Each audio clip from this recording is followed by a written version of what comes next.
Not only has the incoming president of the United States suggested that we could use military force to take over the territory of Greenland, but now the incoming vice president of the United States, J.D. Vance, has also suggested that we could use the military to take over Greenland. And he says it'd be pretty easy to do because we already have troops in Greenland because we have a military base there.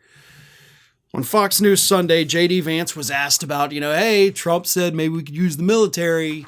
What do you think? And J.D. Vance said, we don't have to use military force, Shannon. The thing that people always ignore is we already have troops in Greenland.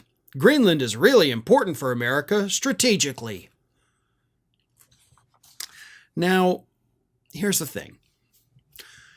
Greenland, of course, is a territory of Denmark, but it has its own government, it has its own prime minister. It is a self-governing territory.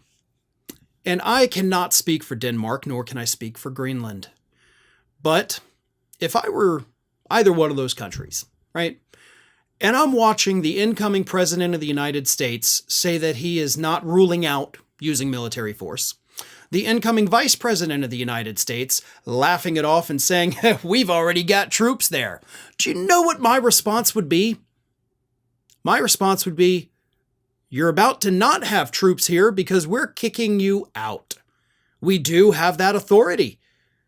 We're allowing you to be in our country. We're allowing you to have a military base over here, and we don't have to allow you to do that anymore.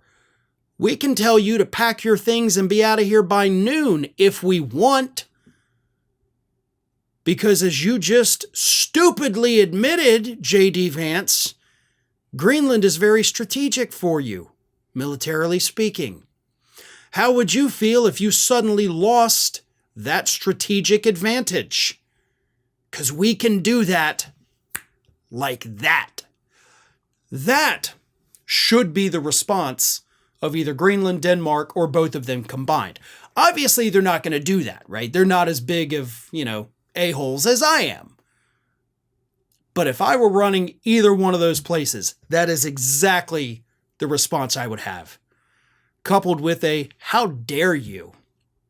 How dare you threaten to invade a sovereign country, an ally, to take it over and steal our resources? Because that's what this is all about, folks.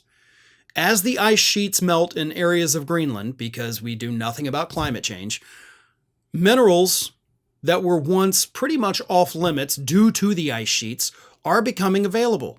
And those are minerals that the U.S. government and U.S. businesses desperately want to get their greedy little hands on. That is why there's all this talk about Greenland. That is why Trump is obsessed with it. And if I were them, they hold all the power right now.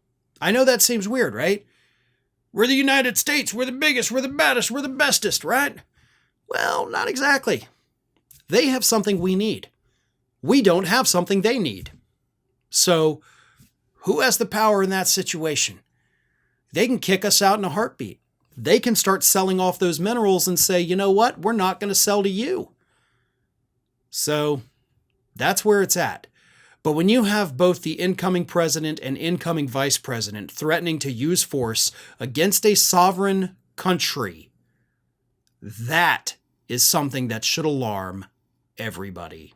Thanks for watching, everybody. And if you're not already, please subscribe to the channel. We got fresh content every day for you. And if you want to follow us across social media, make sure you check out all of the social links that we have posted in the description of this video.